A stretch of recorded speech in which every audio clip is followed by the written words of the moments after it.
Hello there guys, welcome back to Eunice Talks Football, welcome back to a brand new video. I hope all of you are doing well. Yesterday was one hell of a day and one hell of a night, wasn't it people? I hope all of you enjoyed the 4 uploads that I put out on deadline day. What a fiasco, what a party we had pretty much, but the roller coaster ride was unbelievable. And pretty much summed up exactly how the entire transfer window went. Not just for Chelsea, but for everybody. What a window. What a window it was. From start to finish, loads of entertainment, loads of blockbuster news, loads of up and downs. And yesterday we flipping had an up and down. Even as Chelsea fans, Heart Attack FC at its peak yesterday night, where we all thought the Saul deal had collapsed. We all thought Griezmann had collapsed. We all thought De Jong had collapsed. And then boom, out of nowhere, nah, it's all good. Everything's gone through. Everything's gone through. Chelsea, 2 minutes before the deadline, handing in a deal sheet. Cheers, Marina. Flipping it. But what we're going to do today is have a look at Chelsea's transfer window and try and, at the end of this video, rate it out of 10. 10 being absolutely incredible and 1 being an utter farce, really atrocious. We'll rank it at the end, but let's go through the detail because Chelsea's transfer window hasn't been all about the incomings. It's not just been about the players that have come in. It's about the players that have gone out. And in terms of net spend, oh boy, oh boy, oh boy, talking about good business. You know what? In business class, yeah, for anyone that takes up a business degree at university, I swear your curriculum or your syllabus or whatever should be based on Chelsea Football Club, because you will be getting good teachings in terms of business just by looking at how Chelsea do business. Marina Granovskaya has turned into an absolute monster in terms of business. And before we get into the outgoings and the ingoings and all the money, I want to say something on Koundé.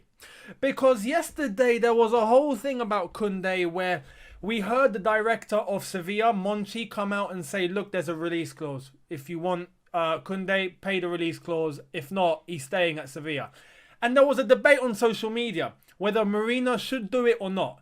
By doing it, yes, we get Koundé, but we come out looking weak. And we come out looking weak in the long run, in terms of future transfer windows, in terms of other clubs looking and going, you know what? She's not all that tough after all, is she? Just push her buttons a bit, put a release clause, and she'll pay it. You come out looking weak.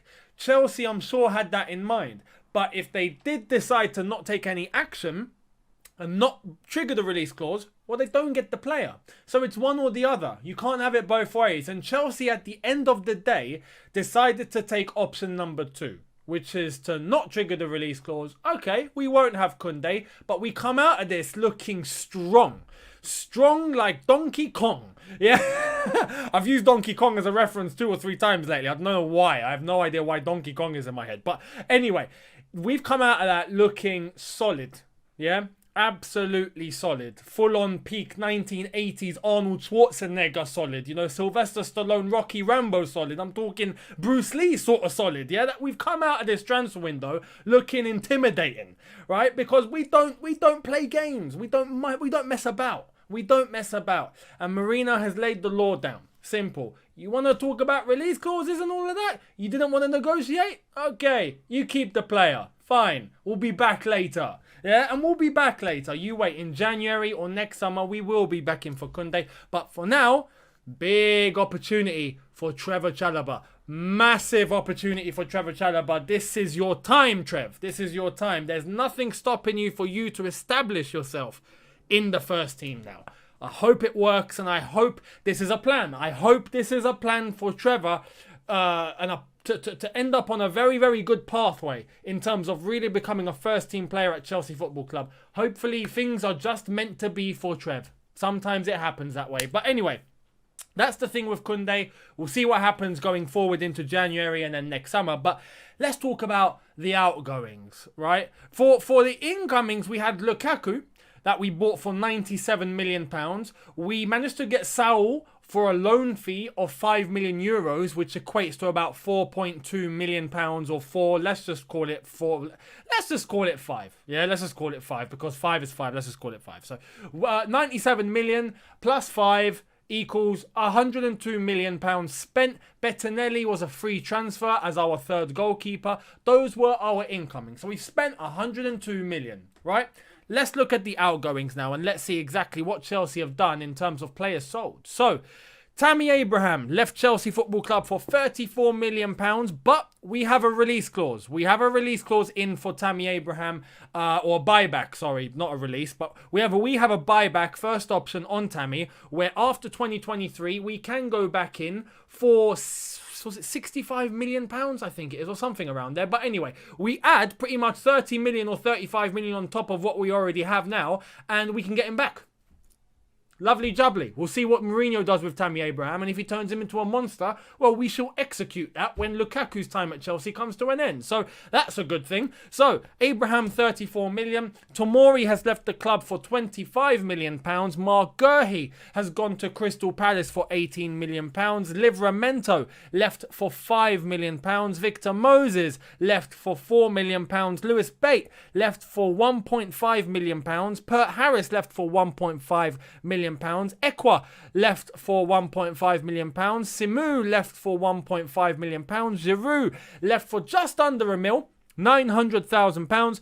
Ugbo left for 6.5 million pounds. Unbelievable. Zappa Costa left for 8.5 million pounds, and most recently Kurt Zouma left for 26 million pounds to West Ham, which brings our total money that we have managed to get from outgoing players £134 million, and you can thank these three right here. It's down to these lovely people who we once criticised, but now they know exactly what they're doing. Bruce Buck on the right hand side, Petr Cech, who has been fantastic since he's been in that role amongst the board on the left, and the queen herself, Marina Granovskaya, in the middle.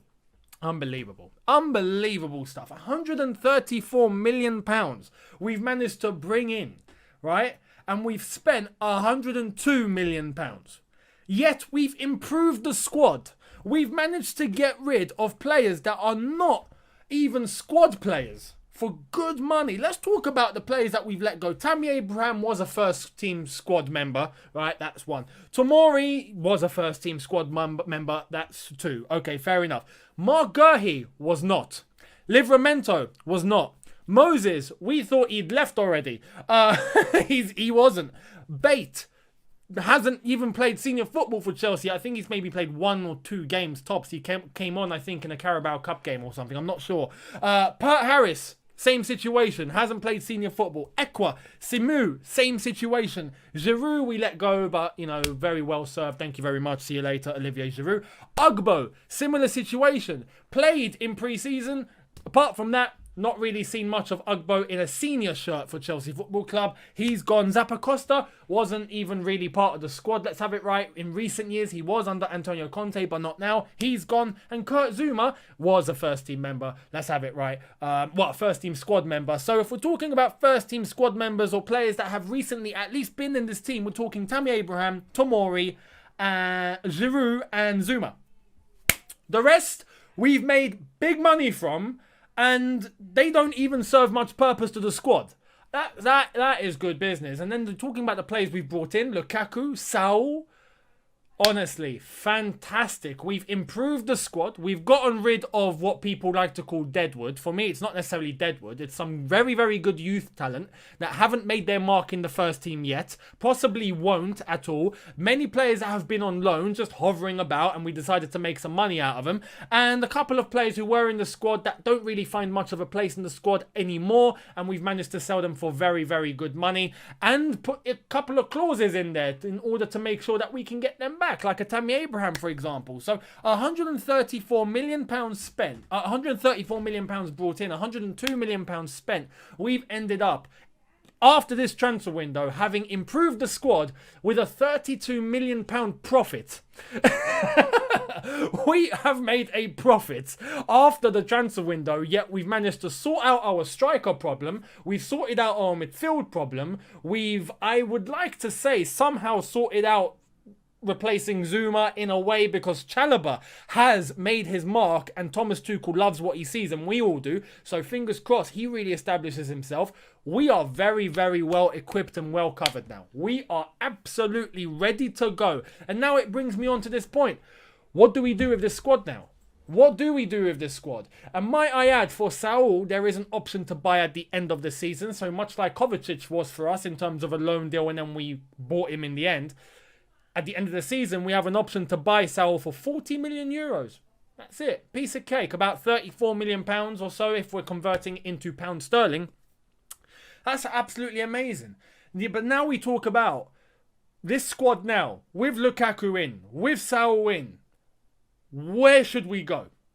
What should we be aiming for now? What can we achieve? Having sorted out our striker problem, having sorted out our fourth choice midfield problem, sorted. Chalobah in the squad, came in at the flipping right time because Zuma's left the club now. What should we be competing for? And I think I'd be not the only one to say this. I'm sure many of you agree now. We need to be competing for the Premier League title now. As far as I'm concerned, after this transfer window, we are title favourites now. I see it like that. Man City did not get their striker. They do not have a recognised striker. By recognised striker, I mean an Aguero. I mean a number 9. Someone that's up there as a striker. They ain't got one. Jesus isn't an all-in, all-out striker. He's not that. He's a forward man, but he's not a proper striker, proper number 9. He's not that. Ferran Torres, he's not an all-in proper striker either. Man United, they've managed to make some very, very good signings, but there's still the question mark on Ole Gunnar Solskjaer. What's going to happen there? In terms of Liverpool, well, Liverpool, very, very good team, but they haven't done any business whatsoever except for Konate. And that was at the start of the window. They haven't upped their squad whatsoever. Yes, they've managed to have players come back from injury, but apart from that, they've got the same squad. So are they going to be able to compete? I think they'll be up there, but I really don't think they'll be up there competing for the title towards the end of May, or the beginning of May, when the season ends. In terms of the other teams, you're talking, Tottenham. They kept Harry Kane, fair play. Can they get that working? Is there water under the bridge? We'll wait and see. Arsenal, no comment. Arsenal have spent the most money and yet the squad's gone worse. I have no idea how you do that. They've spent the most. They've outspent us, United. They've outspent everyone, even City, who got Grealish, right? Arsenal have outspent, yet the squad's worse. I don't understand. Anyway, and that's their bottom of the table now. But we'll see what happens. Amazon filming the cameras, fantastic. We'll wait and see what goes down at the Emirates. Flipping amazing. Anyway, apart from that, Leicester City, we know they're not going to be competing for the title. Chelsea have all the tools necessary now to go and win the Premier League title. And on top of that, with the depth that we have in this squad now, you've seen the 2 or 3 teams that we could put out onto a pitch. And now adding Saul into the mix, I mean, wow. Our 4 central midfielders are Kante, Jorginho, Kovacic, Saul. That's madness. That is absolute madness. To think that is our midfield. Teams would kill to have that sort of midfield, right? So even the Champions League, we need to be thinking of retaining. We need to. Win the Premier League title, retain the Champions League. That should be the objective. And if we can get a cup competition on the way, that would be fantastic. And we must win the Club World Cup in December. We must. I'm sorry. We've lost that before. That's the only thing we've never won in our history. Win it and we would have completed the lot. We would have won every single trophy that there is to win. In the history of football or English football, that is everything completed, right? If we win the Club World Cup. So fingers crossed we get that done. But coming to the end now, rating this transfer window out of 10. Chelsea's transfer window, considering the players we brought in, considering the outgoings, the money that we've managed to recuperate and make and even end up in a profit. How do I rate this window? Out of 10, I would give this an 8.5. 8.5. It would have been a 10 if we managed to get a Koundé, but I'm fully understanding in terms of the circumstances involved and to come out of that looking strong, and I think we've done just that. Yesterday there was a little bit of a meltdown on social media. Oh, we should have triggered the release clause. We should have done it. Now everyone's changed their tune. Everyone's have managed to sleep over it. Everyone's managed to look at it again and go, nah, you know what? Marina made the right call. She made the right call. We'll be all right.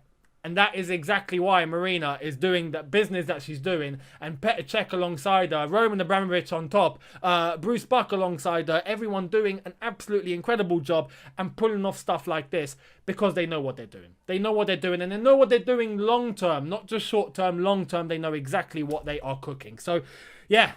Lovely jubbly, 8.5 out of 10 for me. What's your rating for Chelsea's transfer window? Let me know in the comment section below. I'd love to hear how you're rating it out of 10 and give me your explanations and reasons why. I'd love to see it. Thank you all so much for watching. Hit that subscribe button if you are new. Hit that notification bell to be notified once I've uploaded. Smash the like button if you did enjoy this video. Much appreciated. And I will see all of you tomorrow for a brand new video. Thank you all so much for watching. Have a good one. Look after yourselves. Take care and peace.